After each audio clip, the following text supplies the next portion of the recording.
Tilea's Troubles, Part 123. The Last Months of Summer, 2401. Chapter 1. An excerpt from Bonacorso Fidelibus's work, The Many Wars of the Early 25th Century.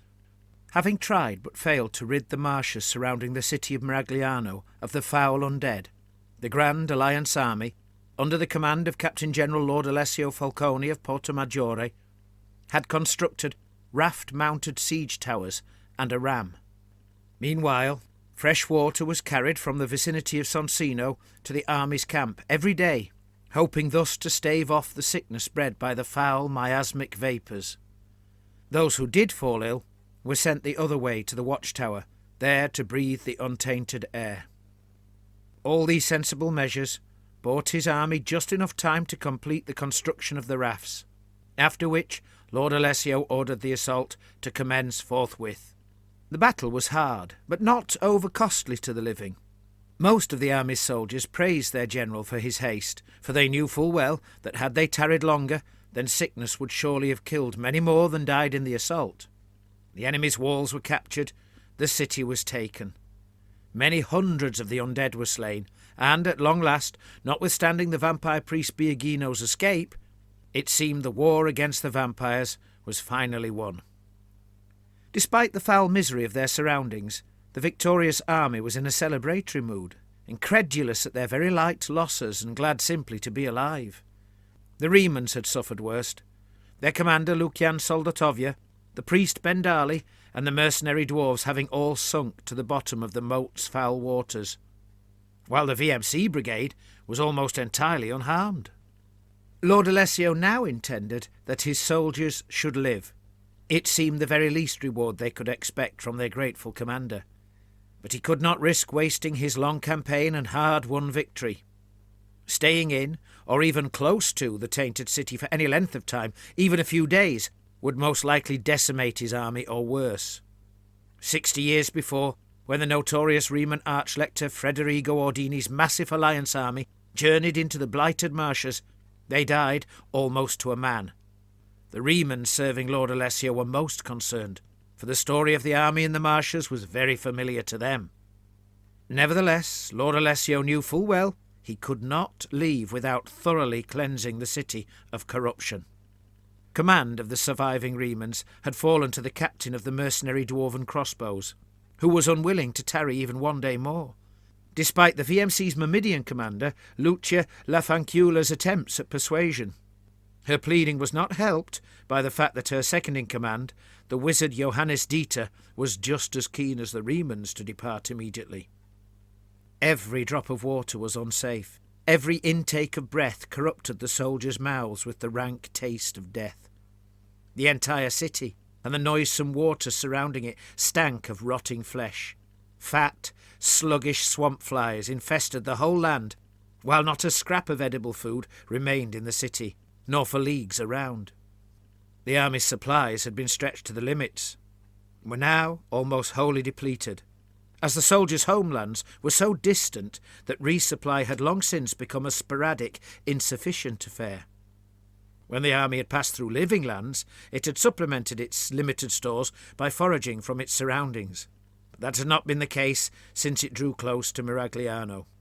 Lord Marcus Portelli, the Captain General's most trusted adviser, declared this accursed realm to be the sort of place in which vile uomini ratto might breed, or goblins would scavenge, or lizard creatures from beyond the seas could dwell.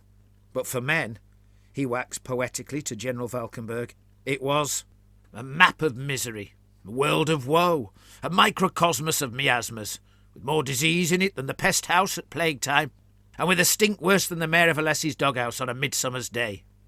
He then suggested that with the wizard's help, and what flammable supplies still lay within the city, oil, pitch, tar, and all such stocks, which he doubted the undead had had any use for, then even such a sodden place might be wholly consumed by fire, leaving only charred and cracked stones. He also suggested that a new settlement could be built some safe distance to the south or east, to serve as a bastion against any further disturbance in these parts, and as a base from which the slow recovery of the land might be directed. Perhaps from there the work of repairing the dykes and dams might be done, so that gradually, over years, the Marshal's recent expansion would be pushed back. The Captain-General agreed to consider the matter. In the meantime, he ordered the speedy but thorough burning of the city, aiming to leave only when it was properly ablaze. Nevertheless, the Remans now marched away. Their only Morite cleric had died in the assault, so there were no magical prayers or blessings they could offer in the cleansing of the city. Nor did they have any black powder, or any wizard to conjure fire from the etheric winds.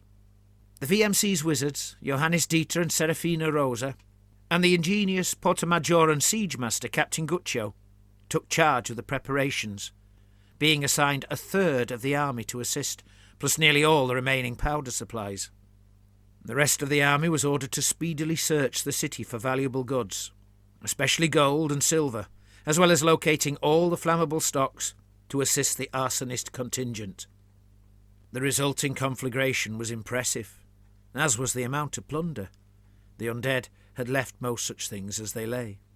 When the army marched away, its officers agreed unanimously that the cleansing had been most effective.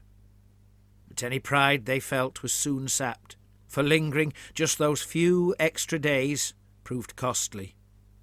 As they marched east, along the road to Urbino, the fever became fatal for many, so that every regiment and company suffered losses. None knew the whereabouts or condition of the vampire Miragliano, but, unlike his mistress the Duchess Maria, or her sire Duke Alessandro, he had proved repeatedly timorous, having fled from fight after fight, so that most were satisfied he had most likely become but one more desperate denizen of the marshes, a foul monster, haunting some noisome valley, like a wild, territorial beast. The people of Urbino, who had lived in fear for so long, had somewhat mixed feelings. The war was won, but a vampire still unlived. Pietro and Carlo Cibo began pressing the Riemann Archlector to establish some sort of permanent watch over the state of Miragliano, sufficient to thwart any resurgence of vampires. In the northeast, General Mazzolini of the Compagnia del Sole, the governor of Campogrotta, had lost a great many soldiers when the Ratmen's bombard had exploded, including entire regiments of halberdiers and crossbowmen, and 2 whole companies of horsemen. Only a handful of survivors had staggered out of the now deadly ground. After the explosion, the Carrick-Borgo dwarfs marched up the Iron Road, and Perrette and the last of the Brabançon riders departed northwards. Those who dwelt in Cermide and Buldio made their way to the walled city, fearful of another attack. There were bitter disputes between the Compagnia del Sole and the citizens, but, perhaps inevitably, what with the injuries already received, the lack of allies to assist, and the proximity of the Ratmen with their terrible new weapons, Mazzolini soon ordered what was left of his once army-sized company to march away along the road to the west. As the Compagnia made its miserable progress, those few who had escaped the battle at the bridge died, after which many more grew similarly sickly, for the river Terano, running beside the road for long stretches and from which they had been drawing water, proved to have been tainted by the bombard's poison.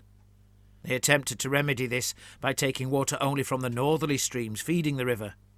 They had no new contract, nor any particular destination in mind, but their urge to avoid a miserable death in Campogrotta drove them on. Despite the absence of soldiers to defend the city, apart from some dwarfs camped a distance away at Lugo, the Ratmen moved cautiously. Perhaps they were fearful of a trap, or their own army had suffered in the explosion. Whatever the reason, several weeks passed, while all remaining in Campogrotta feared another explosion or an assault. When the wind blew southerly, the city air tasted foul, and flesh meat, fish and fruit rotted unnaturally fast. Populace learned to use only water from upriver, and to eat nothing from south of the river, or even close to its banks. Sickness was rife, and some died. None were foolish enough to venture into the poisoned land, where fatal illness could set in within an hour, while others hid their illness until they could do so no more, some even dying suddenly in the streets. Then, halfway through the last month of summer, the attack came. Terano Keep was suddenly captured, despite the meagre garrison blowing up part of the bridge with gunpowder. From there, having made the bridge crossable for their many engines, the rat men swarmed over. Within days the city was captured, its populace becoming prisoners. The dwarves at Lugo did not come to the city's aid, for they were already heading to their mountain home.